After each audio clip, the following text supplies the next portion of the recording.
although I'm really disappointed that we didn't. It would have been probably a disservice for Butler to win that game. I thought Charlotte was great. I knew Charlotte coming in was going to be really hard for us to match up with,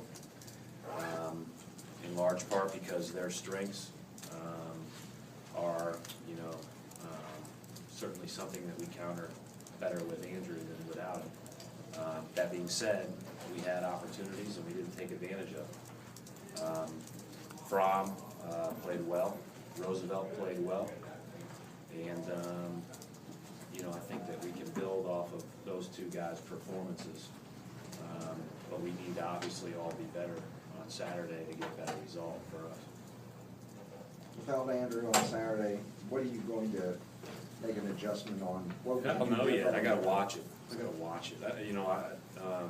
We started Fromm and Kellen, obviously, and we thought that everything we had suggested that with Andrew out, Fromm and Kellen are a good combination, and so we went with that. I felt relatively good about the way our starters played for the most part.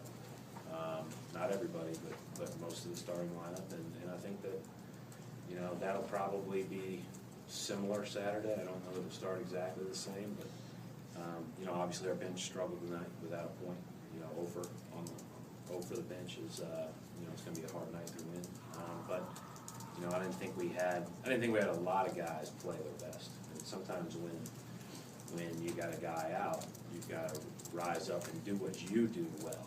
You don't have to do anything more than that. You have to do what you do well. And, I told our guys I thought there was a period in the first half where we took some really quick shots, maybe out of character, and then a period in the second half where they just got the balls, down and in the paint. And I expected them to score in the paint some, but we didn't get a couple of loose balls and those type of things that will at least help you limit that.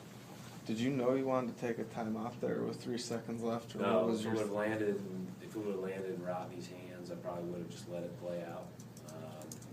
I don't like to take timeouts. I like to have the situation where their defense isn't set. I think that's better. Now they did a great job of switching on us a lot in that second half, and certainly they put us in a tough position. And then what was the line of thinking with the last play in terms of going inside as opposed to drawing something up for Rodney? Well, it was going to Rodney, but it didn't ever get to the point where we could make the next pass. It's supposed to be a pass in and then out. Yeah, we've run one other time all year, but what they did was they switched the screen, and we didn't get enough air under the ball. But that's on me. That was my fault. Can you talk about Rodney and just his ability to step up like he did there late? Well, I thought he was good in the last 4 minutes. Coach, to keep the ball, Eric and Cam were getting posted 2 feet from the rim.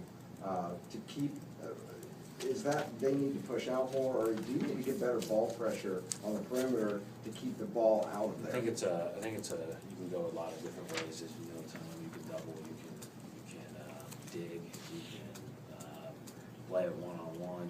You can, we even tried zone a little bit. That wasn't very good. All that being said, I still don't think, I think that ultimately helped them. But we knew that they were going to score some down there. What you don't want to do is give all the putbacks. And then, that's what happened. That killed us. We had it to 5 with 2.5 minutes to go, and they walked right around us and put one back without a body on them. Those are killer plays when you're trying to come back. So, Brad, you said that Rodney was good in the last 4 minutes. He was up and down a little bit more than I've seen him before in terms of, was that for rest, or were you trying to instruct him to do something, or was that either of the above? well, I just thought we might try something different, to be candid. I thought in the first half, when he was out, we had a little bit of a run. So I just tried it in the second. It didn't work out that way. But he was obviously really good, gave us a chance to win the game. Do you Eric, think, did you think you guys were out of sync offensively at the start of the game, just with a different lineup out there? Was it weird, and did you not feel comfortable offensively? No, I feel like maybe we got a little bit off our feet, on our heels when, with the start of the game, but I don't really have an explanation for that. I can't speak for 4 other people, obviously. Like Coach said, in the first half we did get posted a little bit inside, and they were pretty efficient down there, and I don't even think they hit a jump shot in the first half outside of a few feet. And we need to take more pride in starting the game off right with post defense especially. There's been a couple games where teams have really tried to expose that, and I have no doubt that we can get better at it, but it's apparent that we need to. So. Brad, do you feel like you went to try to go to zone enough with what they were doing inside? Or was it just not working when you did try it? The latter. How disappointing was it that you guys couldn't really take advantage of the 8-0 offensive rebound advantage in the first half? Well, I thought that was really good that they didn't have one. And then you got the second, it's only 6-second chance points off of that. Yeah, obviously you want to score more off of it. I thought they were more physical on the interior when we tried to finish. There's no question about that. That being said, we also missed some kick-out opportunities, and we missed some threes that usually go down. But you know, there's 2 trains of thought. Number one, either get an angle, score it quick, you know, dunk it, whatever the case may be, or find the open shooter. And our shooters weren't exactly in position, and we didn't really hit them in stride. Yeah, I mean, I'm more concerned about the fact that our first shots weren't that good.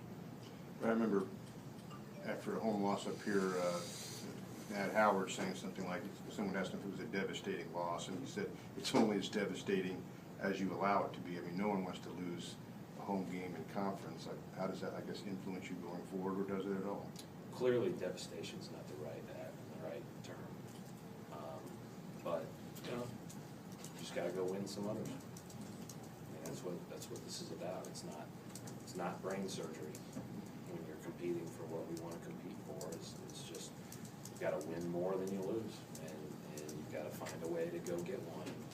Now we've got a tough one on Saturday that we gotta find a way to go get, and we're gonna have to do it by committee again without Andrew. Eric, how tough was it out there without Andrew defensively? The way he anchors that defense and communication-wise, and just being out there on the floor. Andrew is a great communicator, which I definitely need to improve at, being more vocal and loud when I do talk, and more like encompassing in my sight. But I think the vocal issue was there, but in terms of defense, I feel like we have guys that are capable and guys that are willing and able to step in, especially in big games and a home game when you have someone who's not there, and you can't think of excuses for a guy being gone. You have to take it to the chest and say, this is my duty now, this is my game, I need to fill in where Andrew's going to be gone, and we're just going to play the way we always play. And that's the way we need to think about it until Andrew comes back. And like I said, the big guys, we need to take a little more pride in our defense down there and take it personally when we get scored on. And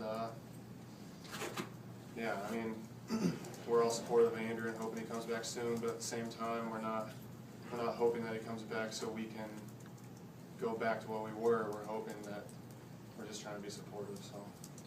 Coach, 29 three-pointers, hit or miss. It's a lot of shots outside the arc. Is that a direct correlation to Andrew being out? Would you have preferred going in more tonight?